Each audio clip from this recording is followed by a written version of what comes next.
Hello to everyone. CSR net में एक important topic आता है मैथमेटिकल फिजिक्स में, ग्रुप थ्योरी। और ग्रुप थ्योरी से बेस्ड जो थ्योरी है वो हम लोग डिस्कस अब करने जा रहे हैं। आज इसका पार्ट 1 रहेगा लेक्चर का, और ये बहुत बड़ा टॉपिक नहीं है, बहुत थोड़े में इसको लेक्चर्स में सिमट सकता है ये चीज़। तो एक स्टूडेंट का प्रॉब्लम था कि ग्रुप थ्योरी से बेस्ड जो है हमारे पास जो PYQs हैं वो साथ ही साथ जो थ्योरी आती है उसको डिस्कस कर लें एक बार। बहुत बड़ा टॉपिक ये नहीं है, इसलिए हमने सोचा कि इलेक्ट्रॉनिक्स के साथ साथ इसको भी हम लोग जो है प्रोसीड कर सकते हैं। इलेक्ट्रॉनिक्स जो है वो मैं प्रोसीड कर रहा हूँ, जो कि गेट है, सीएसआर नेट, इन सभी एग्जाम्स के लिए काफ़ी इंपॉर्टेंट है। तो उनके भी लेक्चर्स आप लोग जो है वो मेरे चैनल की प्लेलिस्ट के अंदर जा करके देख सकते हैं। सो जब हम ग्रुप थ्योरी के बारे में बात करेंगे तो बहुत बड़ा टॉपिक नहीं है, कुछ टॉपिक्स हैं जिनके बारे में आपको जनरली पता होना चाहिए, क्योंकि क्वेश्चंस बहुत जनरल पूछे जाते हैं इसमें। ठीक है, एक तो जो हमारे पास में कोई सेट दिया रहेगा और आपसे पूछा जाएगा कि क्या वो एक ग्रुप फॉर्म करेगा कि नहीं करेगा, और अगर ग्रुप फॉर्म कर रहा है तो अंडर मल्टीप्लिकेशन करेगा कि अंडर एडिशन करेगा, वो जस्ट आपको पता लगाना पड़ता है। इस प्रकार के क्वेश्चन आते हैं। ठीक है, so condition to form a group, एक तो हम ये चीज़ पढ़ेंगे, और आज का लेक्चर भी इसी पर ही बेस्ड है, जिसमें हम ये जानेंगे कि ग्रुप्स जो हैं वो फिजिक्स में किस प्रकार से इस्तेमाल होते हैं, और ग्रुप्स बनने की क्या कंडीशंस हैं, और इससे जुड़े हुए कुछ एग्जांपल्स भी हम देखेंगे। इसके बाद में आपको कुछ टर्म्स के बारे में पता होना चाहिए, जैसे कि अबेलियन ग्रुप है, साइक्लिक ग्रुप है, सब ग्रुप है, और सब ग्रुप में भी हमारे पास नॉर्मल सब ग्रुप है। ठीक है, नॉर्मल सब ग्रुप। मल्टीप्लिकेशन या एडिशन टेबल आपको बनानी आनी चाहिए, मल्टीप्लिकेशन टेबल ये ज़्यादा महत्वपूर्ण है। कैरेक्टर टेबल आपको बनाना आना चाहिए। ठीक है, और ये सब करने के बाद में इनसे जुड़े हुए कुछ थ्योरम्स हैं मैथमेटिक्स में। उन थ्योरम्स का प्रूफ तो हम लोग नहीं करेंगे, क्योंकि प्रूफ इतना इंपॉर्टेंट नहीं है हमारे एग्जाम पॉइंट ऑफ व्यू से, बट इनसे बेस्ड जो हमारे पास अलग अलग थ्योरम्स की स्टेटमेंट्स आएंगी उनको हम ज़रूर देखेंगे। क्योंकि क्या होता है कि थ्योरम की डायरेक्ट स्टेटमेंट से जुड़े हुए सवाल भी कई बार पूछ लिए जाते हैं, और अब तक जो क्वेश्चंस आए हैं वो या तो कंडीशन ऑफ ग्रुप पर ही या ज़्यादातर आए हैं, या फिर कैरेक्टर टेबल पर भी देखा है मैंने क्वेश्चन आया हुआ है। मैं नहीं कह रहा कि यहाँ से क्वेश्चन आता ही है, बट आने का चांस रहता है, इसलिए आप इसको जब करें तो नॉर्मल सी ये बातें तो ज़रूर ध्यान रखें। हालांकि और भी चीज़ें आती हैं इसके अंदर, जैसे कि हमारे पास लेफ्ट कोसेट है, राइट कोसेट है, परम्यूटेशन ग्रुप है ना, और भी रिड्यूसिबल रिप्रेजेंटेशन, इरिड्यूसिबल रिप्रेजेंटेशन, इस प्रकार से और भी चीज़ें आती हैं, बट वो इतना इंपॉर्टेंट नहीं है जितना ये टर्म्स इंपॉर्टेंट हैं। ठीक है, किस प्रकार से कैरेक्टर टेबल बनती है, क्लासेस के बारे में आपको पता रहना चाहिए, इसी के अंदर ही आता है क्लासेस। ठीक है, क्योंकि इसमें आप एक तरफ क्लासेस रखते हैं। ठीक है, तो इनसे जुड़े हुए सवाल आपसे पूछे जाते हैं, और इनसे बेस्ड थ्योरम्स पूछी जा सकती हैं, और वो थ्योरम्स भी अगर आपसे पूछेगा तो सीएसआर नेट में तो मुझे नहीं लगता इतना इंपॉर्टेंट है, बट अगर आप किसी स्टेट लेवल के एग्ज़ाम दे रहे हैं असिस्टेंट प्रोफेसर का, या सेट एग्ज़ाम दे रहे हैं, तो उसके बिहाफ पे तो काफ़ी इंपॉर्टेंट रहेगा। ठीक है, तो आज का क्योंकि lecture condition of A group पर है, तो हम बात करते हैं कि फिजिक्स में ग्रुप का क्या महत्व है और ग्रुप होता क्या है। सो जब हम ग्रुप की बात कर रहे हैं तो ग्रुप एक सेट ही होता है। दरअसल सेट्स हमने पढ़ा था। ठीक है, जब क्लास 11th में आप लोगों ने पढ़ा होगा, फर्स्ट चैप्टर यही आता है। ठीक है, क्लास 11th या 12th में ही है सेट्स का चैप्टर। ठीक है, मेरे हिसाब से शायद क्लास 11th में ही आता है सेट्स, 12th में तो फिर रिलेशंस फंक्शंस आ जाता है। ठीक है, तो जब सेट्स हम लोग पढ़ेंगे तो उसमें हम लोगों ने देखा था कि कुछ ऑब्जेक्ट्स हम लोग डिफाइन करते हैं। ठीक है, तो उनको हम सेट्स कहते हैं, और इसके अंदर एम्प्टी सेट भी अलाउड होता है, यानी कि एक एम्प्टी सेट भी होता है जिसमें कोई भी एलिमेंट नहीं होता है। बट ग्रुप भी हमारे पास एक सेट सी है कुछ सर्टेन कंडीशंस के साथ, और वो कम से कम आप समझ के चलिए कि 4 कंडीशंस तो उसको सेटिस्फाई करनी चाहिए। वो 4 कंडीशंस कौन सी है, किसी बाइनरी ऑपरेशन के साथ जब उसको परफॉर्म कर रहे होंगे ग्रुप को, ठीक है, तो उसको वो 4 कंडीशंस आपको पता रहनी चाहिए। सेट्स जो रहेंगे हमारे पास ये एम्प्टी कभी नहीं होता ग्रुप में, तो हम ग्रुप कह सकते हैं कि एक नॉन एम्प्टी सेट होता है जो कुछ सर्टेन कंडीशंस को फुलफिल करता है। ठीक है, तो उन एलिमेंट्स का हम एक सेट बना देते हैं और उसे हम एक ग्रुप कह देते हैं। उदाहरण के तौर पे जैसे फिजिक्स है, तो फिजिक्स में बहुत सारे हम लोग ग्रुप्स का इस्तेमाल करते हैं। मोस्टली जो ग्रुप्स हम लोग इस्तेमाल करेंगे वो ये वाले ग्रुप्स हैं, UN, SUN, ON और SON। ये काफ़ी इंपॉर्टेंट ग्रुप्स हैं 4। ठीक है, ये यूनिटरी ग्रुप है, n यहाँ पर डायमेंशंस को रिप्रेजेंट कर रहा है। ये स्पेशल यूनिटरी है, ये ऑर्थोगोनल है, और ये स्पेशल ऑर्थोगोनल है। ठीक है। तो हालांकि ये यूनिटरी, ऑर्थोगोनल, ये सब आपने पढ़ा भी होगा। कहाँ पढ़ा था आपने? मैट्रिक्स वाले चैप्टर में ज़रूर पढ़ा होगा। ठीक है, जो मैट्रिक्स का चैप्टर आता है क्लास इसमें बीएससी के अंदर है ना, जो बैचलर्स है उसमें भी पढ़ा होगा, और सीएसआर नेट में भी सिलेबस के अंदर इंक्लूडेड है ये भी। यूनिटरी मैट्रिक्स क्या होती है, orthogonal matrix, types of matrices आपको, और उसके आइगन वैल्यूज़ के प्रॉपर्टीज़ के बारे में भी और उनकी अदर प्रॉपर्टीज़ के बारे में पूछा जाता है कई बार। अब यहाँ पर ये ग्रुप्स जो है इंपॉर्टेंट है, पहले मैं इनको डिफाइन कर देता हूँ कि ये ग्रुप्स की क्या क्या खास बातें रहेंगी। तो इनकी खास बातें सेम हमारे पास जैसे मैट्रिक्स थी, तो उनकी जो खास बातें थी वो यहाँ पर भी लागू रहेंगी, बस यहाँ सेट बन जाता है। जैसे हम इसकी बात कर रहे हैं, है ना, यूनिटरी ग्रुप। तो यूनिटरी ग्रुप जो n डायमेंशंस का रहेगा, इसका मतलब हमारे पास ये हुआ कि n इंटू n, ठीक है, n मल्टीप्लाइड बाय n, इसका हमारे पास इतने नंबर ऑफ जो है मैट्रिसेस यूनिटरी टाइप की रहेंगी। और यूनिटरी टाइप की अगर वो रहेंगी तो उनकी कंडीशन सेटिस्फाई रहेगी कि U dagger this should be equal to identity matrix, ये हमारे पास रहेगा। ठीक है, this denotes the complex conjugate. तो हम यहाँ पर स्टार भी लगा सकते हैं, ऐसी कोई बात नहीं, स्टार भी आप यहाँ लगा सकते हैं, या डैगर इस्तेमाल करना चाहें तो डैगर भी इस्तेमाल कर सकते हैं।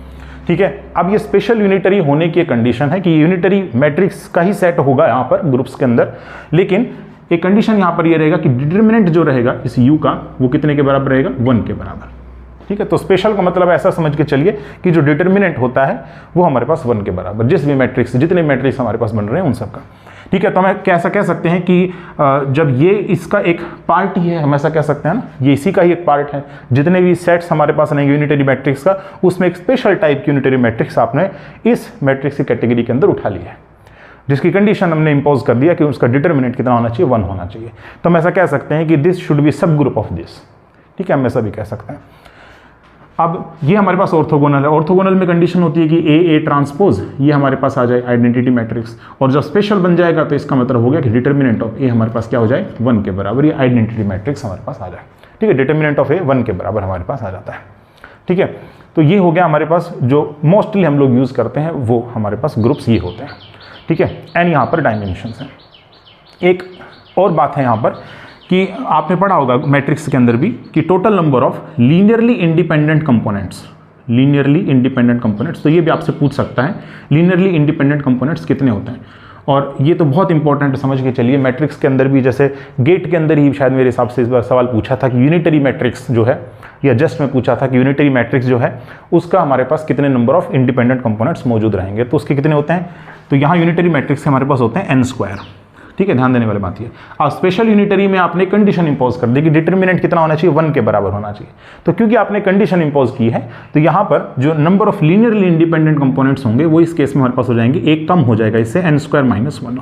ठीक है, इसी प्रकार से ऑर्थोगोनल है, तो ऑर्थोगोनल में हो जाएगा n of n - 1 divide by 2। ये काफ़ी इंपॉर्टेंट फॉर्मूले हैं। और अगर हम स्पेशल ऑर्थोगोनल की बात करेंगे तो इसका हमारे पास हो जाएगा number of independent components n of n - 1 by 2 और माइनस में 1। ठीक है, एक कंडीशन इंपोज करने का हमारे पास -1 आपने यहाँ कर दिया। ठीक है, अब फिजिक्स में इसका कैसे इस्तेमाल होता है? अब देखो, फिजिक्स में हमारे पास जैसे स्पेशल थ्योरी ऑफ रिलेटिविटी है।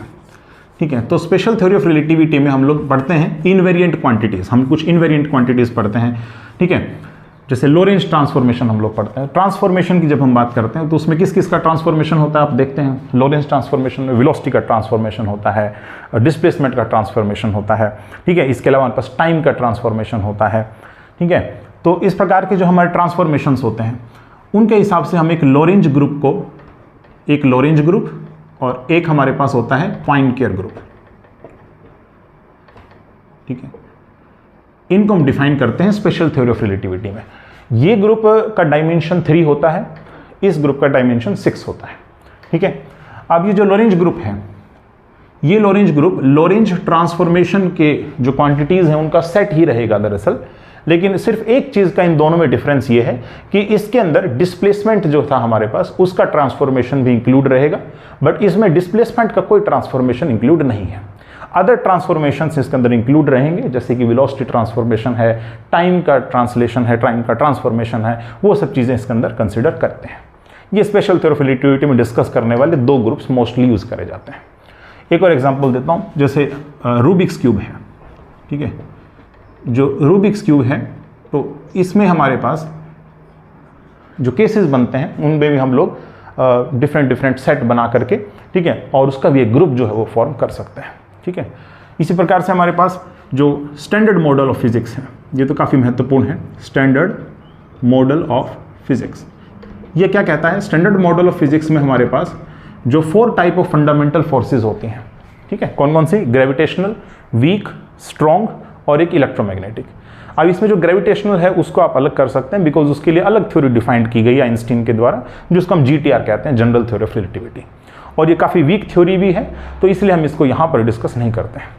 अब जो बचे हुए हमारे पास 3 फंडामेंटल फोर्सेज हैं, ठीक है, कौन कौन से? एक इलेक्ट्रोमैग्नेटिक, ठीक है, एक हमारे पास रहेगा वीक और एक हमारे पास रहेगा स्ट्रॉन्ग, ठीक है। इलेक्ट्रोमैग्नेटिक में चार्ज कैरियर फोटोन होता है, वीक में हमारे पास WZ बोसॉन्स, यानी हम इसे वेक्टर बोसॉन्स भी कह सकते हैं, और जो स्ट्रॉन्ग इंटरेक्शंस होते हैं इसके अंदर हमारे पास चार्ज कैरियर जो होगा वो ग्लून्स रहता है, ठीक है। तो यहाँ पर ये जो तीनों तरह के फंडामेंटल फोर्सेस हैं, स्टैंडर्ड मॉडल ऑफ फिजिक्स में इन तीनों को एक्चुअल में यूनिफाई कर दिया गया और एक थ्योरी दे दी गई हमारे पास, ठीक है। तो अब हमारे पास जो इलेक्ट्रोमैग्नेटिक है इसका जो ग्रुप रहेगा वो हमारे पास रहेगा U1, वीक का रहेगा SU2 और स्ट्रॉन्ग का रहेगा SU3। इस प्रकार से जब आप तीनों को यूनिफाई कर दोगे तो यहाँ पर हम लोग इनर प्रोडक्ट इसका कंसिडर कर लेते हैं।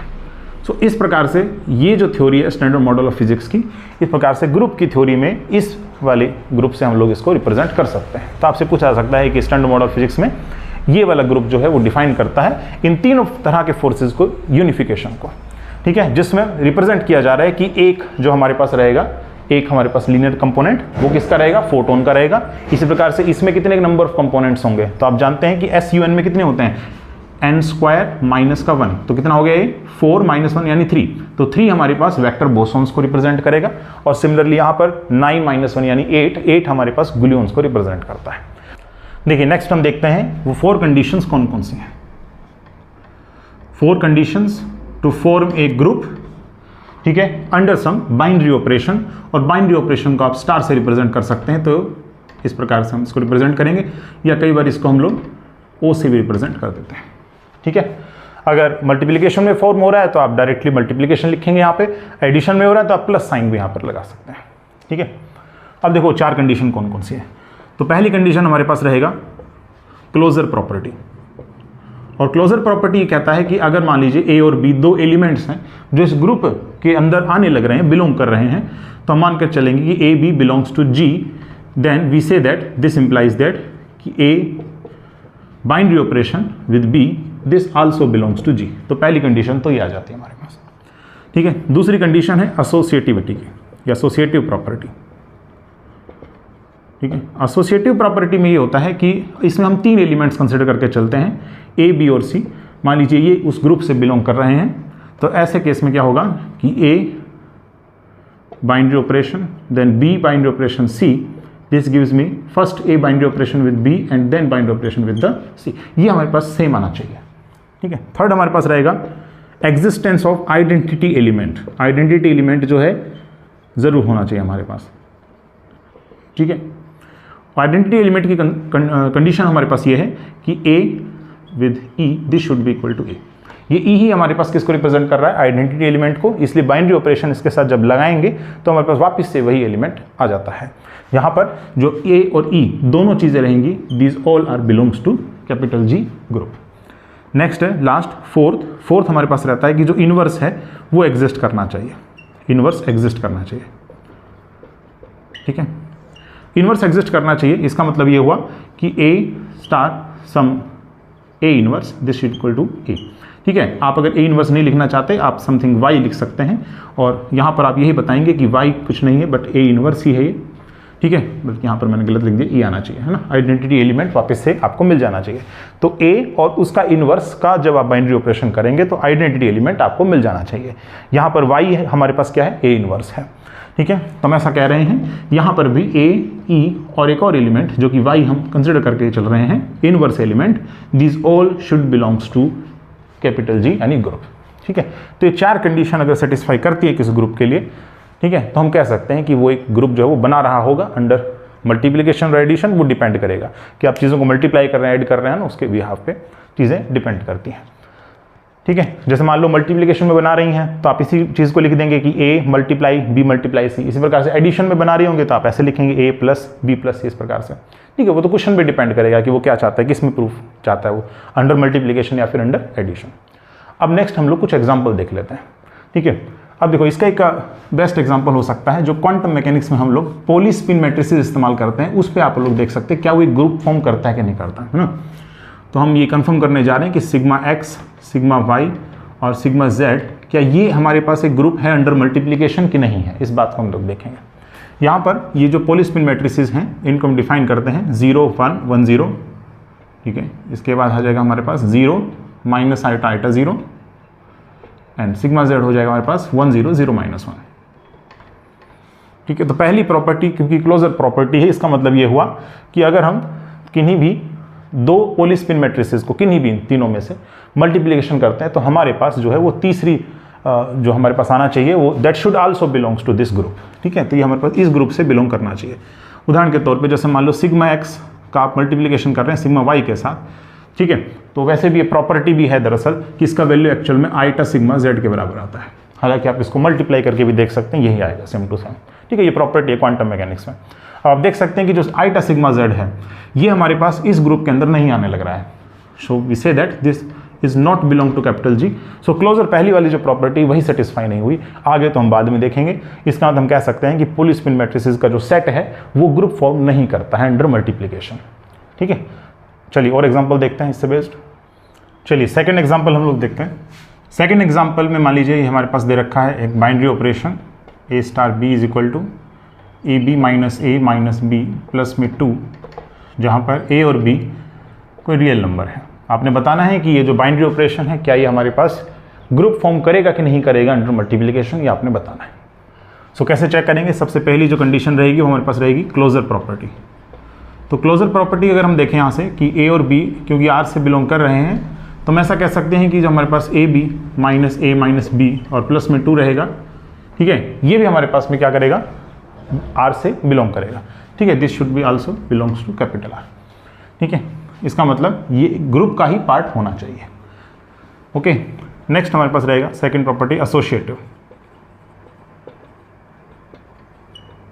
एसोसिएटिव की कंडीशन है कि ए बाइनरी ऑपरेशन पहले आप बी और सी का बाइनरी ऑपरेशन करें फिर ए के साथ करें एंड दिस इक्वल टू पहले ए और बी का करें देन सी के साथ करें, तो ये सेम आना चाहिए। तो एक बार देख लेते हैं इसको। यहाँ से अगर हम देखें तो हमारे पास हो जाएगा a binary operation and this would be B C minus B minus C plus का 2, और यहाँ से हमारे पास हो जाएगा A B minus A minus B plus 2 and star C. ठीक है, इसके बाद आगे देखते हैं। यहाँ पर हमारे पास हो जाएगा ए ऑफ बी सी, ठीक है, minus B minus C plus 2 minus A minus B C plus B plus C minus का 2 and then plus 2 and this should equal to, यहाँ से हो जाएगा हमारे पास C of A B minus A minus B plus 2, ठीक है, and then minus A B plus A plus B and minus का 2, ठीक है, माइनस सी एंड प्लस का 2, ये हमारे पास है। ठीक है, जो कैंसिल आउट हो रहा है उसे कैंसिल आउट करेंगे, एक बार अंदर मल्टीप्लाई और कर देते हैं। देखो यहाँ से जाएगा A B C minus A B minus A C, ठीक है, प्लस में 2a minus A minus B C plus B plus C, इतना ही आएगा। 2 से 2 तो कैंसिल आउट हो रहा है। ठीक है, दिस शुड इक्वल टू, यहाँ पर आ जाएगा A B C minus A C minus हमारे पास हो जाएगा बी सी प्लस में 2c, ठीक है, और माइनस सी करेंगे तो हमारे पास क्या आ जाएगा, प्लस का c आ जाएगा। सिमिलरली यहाँ पर 2a माइनस ए क्या हो जाएगा हमारे पास, a के बराबर आ जाएगा ना, एंड देन हमारे पास आएगा प्लस का b और प्लस का ये a। क्या आप देख सकते हैं ये हमारे पास दोनों बराबर आने लग रहे हैं ना, तो इसका तो एसोसिएटिव प्रॉपर्टी हमारे पास सेटिस्फाई करेगा। नेक्स्ट हम लोग बात करते हैं जो आइडेंटिटी एलिमेंट है वो एग्जिस्ट करना चाहिए। Now the next third part, identity element.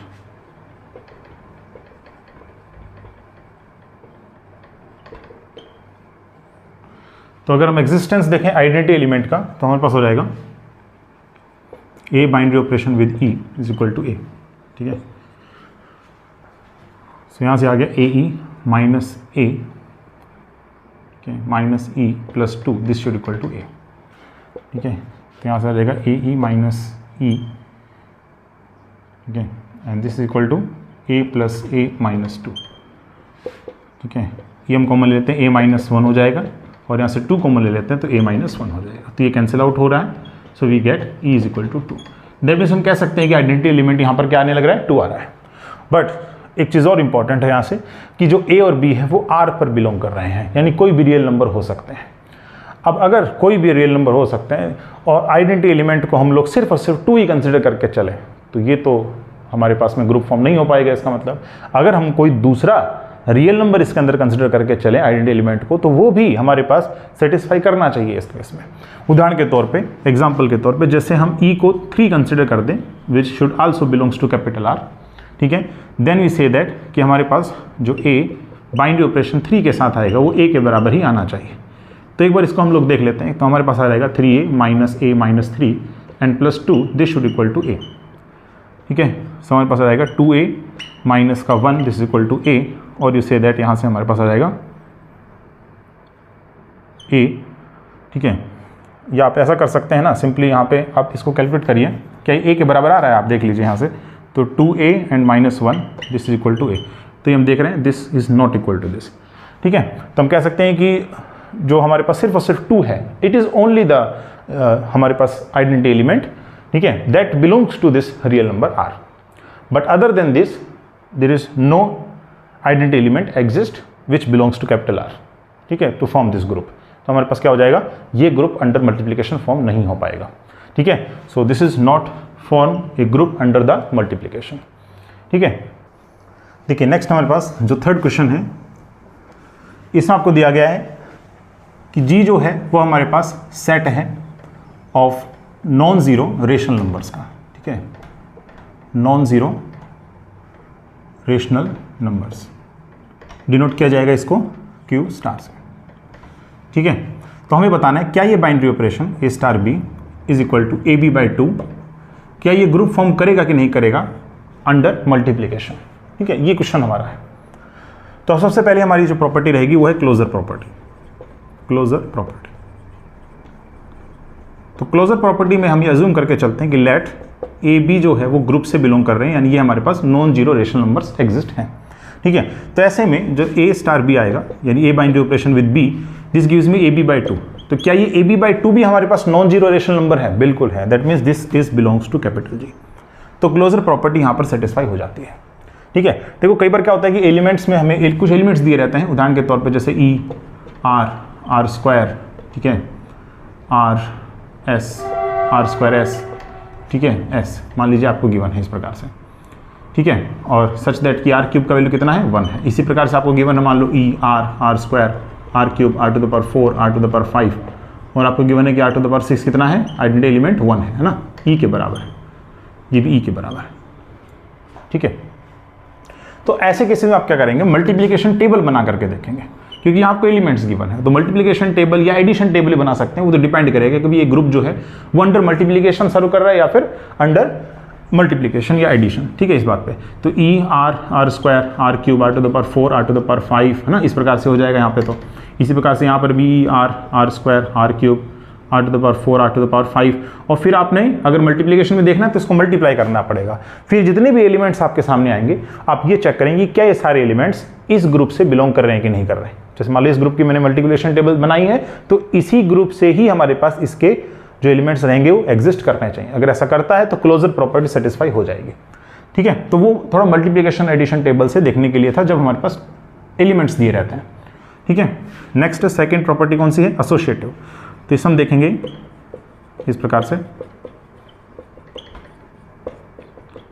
ठीक है, यानी पहले हमने बाइनरी ऑपरेशन किया कि इसका B और C का, फिर A के साथ, और इसमें पहले A और B का एक साथ किया, फिर उसके बाद C के साथ, ठीक है।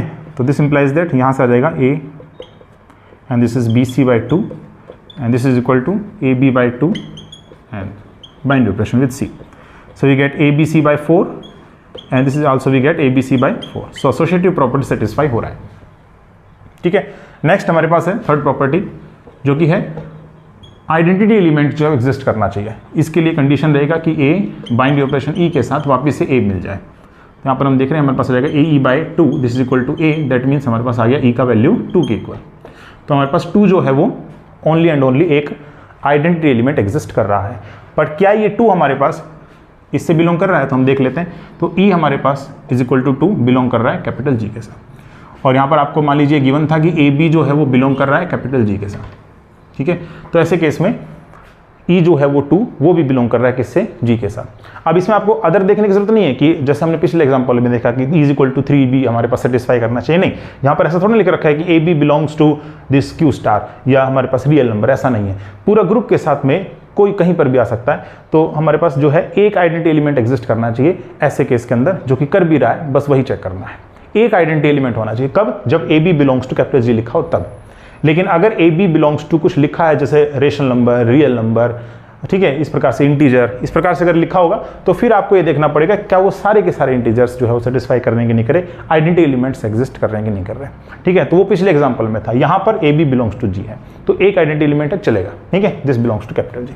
फिर इसके बाद नेक्स्ट है फोर्थ हमारे पास कैसा है, इनवर्स की प्रॉपर्टी है, that means A star Y this is equal to E आ जाए हमारे पास, ठीक है, जहाँ पे वाई कितना है, ए इनवर्स है। तो यहाँ पर हम देख रहे हैं कि हमारे पास आ जाएगा A Y divide by 2 this is equal to E, और इसे दैट वाई जो कि ए इनवर्स भी है दिस गिव्स में 2 बाई ए। अब देखो ए हमारे पास बिलोंग कर रहा था इस ग्रुप से, इसी ग्रुप से बिलोंग कर रहा था, ठीक है। तो क्या हमारे पास 2 बाई ए, क्या वो भी इसी ग्रुप से बिलोंग करेगा, बिल्कुल करेगा, यानी वो भी एक हमारे पास नॉन जीरो रेशनल नंबर ही आएगा, ठीक है। तो हम कह सकते हैं this also belongs to capital G, so we say that this binary operation actually forms a group under multiplication, ठीक है। तो हमारे पास फॉर्म कर रहा है मल्टीप्लिकेशन के अंदर, पिछला वाला नहीं कर रहा था क्योंकि उसमें A B belongs to capital R लिखा हुआ था, इस वजह से, ठीक है। अब एक क्वेश्चन मैं आपको एज ए होमवर्क दे देता हूँ जो आपने करना है। अच्छा, एक क्वेश्चन और है मेरा कि जो हमारे पास सेट ऑफ इरेशनल नंबर्स होते हैं, क्या सेट ऑफ इरेशनल नंबर्स हमारे पास ग्रुप फॉर्म कर पाएंगे क्या अंडर मल्टीप्लिकेशन, अगर हम बात करें तो। देखो मान लो हमारे पास एक रेशनल नंबर आया √3 और एक हमारे पास √3 दूसरा एक रेशनल नंबर आ गया इरेशनल नंबर, तो ये दोनों क्योंकि इरेशनल नंबर है। रेशनल नंबर की क्या प्रॉपर्टी है, रेशनल नंबर की प्रॉपर्टी होती है p/q फॉर्मेट में होना चाहिए, जहां पर q जो है वो 0 नहीं हो, साथ ही साथ जो हमारे पास GCD आएगा ग्रेटेस्ट कॉमन डिविजर, वो p और q का 1 होना चाहिए, है ना, 1 के बराबर होना चाहिए, ये कुछ कंडीशन सेटिस्फाई होना चाहिए।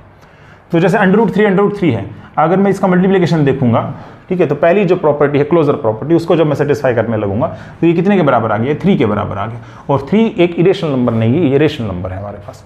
तो ध्यान रखना पहली प्रॉपर्टी क्लोजर प्रॉपर्टी में फेल हो जाता है, यानी कि इरेशनल नंबर का जो सेट है वो कभी भी ग्रुप अंडर मल्टीप्लिकेशन फॉर्म नहीं करता है। तो इस प्रकार से आप कई चीज़ों में चेक कर सकते हैं, ठीक है। सेट ऑफ रेशनल नंबर्स होते हैं तो वो एक ग्रुप फॉर्म करते हैं, ठीक है। सेट ऑफ इंटीजर्स वो भी ग्रुप फॉर्म करते हैं, सेट ऑफ रियल नंबर्स वो भी ग्रुप फॉर्म करते हैं।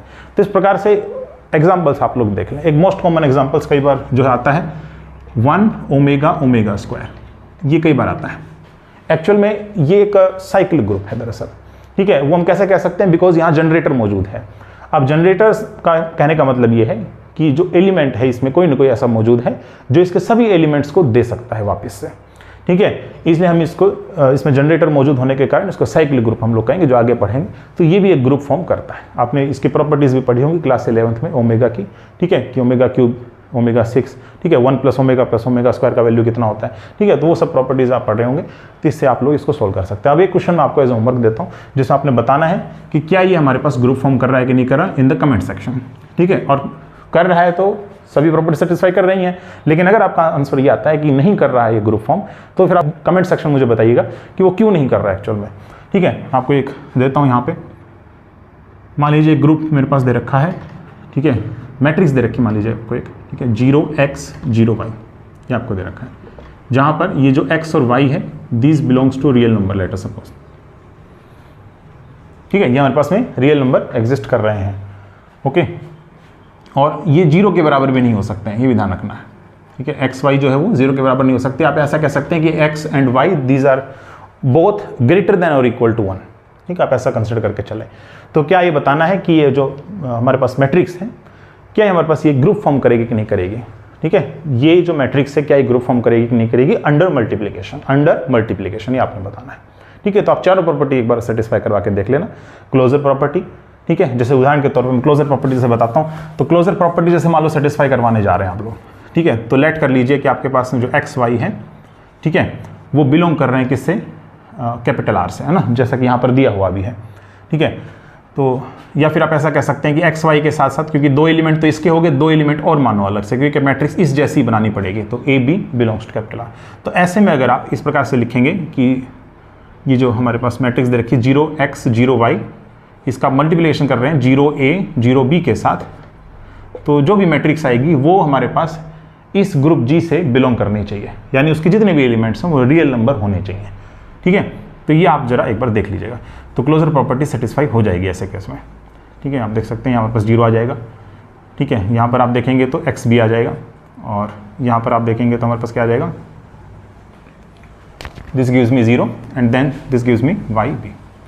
ठीक है, अब क्योंकि x, y और b ये भी रियल नंबर थे, तो जब आप मल्टीप्लाई करेंगे तो ये भी एक रियल नंबर आएगा, तो this also belongs to real number, और इससे this belongs to capital G, तो क्लोजर प्रॉपर्टी यहाँ सेटिस्फाई हो जाएगी। ठीक है, तो बाकी और प्रॉपर्टीज़ भी इसी प्रकार से आप देखें, एसोसिएटिव भी, आइडेंटिटी भी और इनवर्स की प्रॉपर्टी भी, और बताएंगे क्या ये हमारे पास ग्रुप फॉर्म करता है कि नहीं करता है। तो होप आपको आज का लेक्चर जो है पसंद आया होगा, समझ में भी आया होगा, और अगर आपको आज का लेक्चर अच्छा लगा तो आप इसे लाइक कीजिए, कमेंट कीजिए, शेयर कीजिए, और चैनल को सब्सक्राइब करना ना भूलें। Thank you.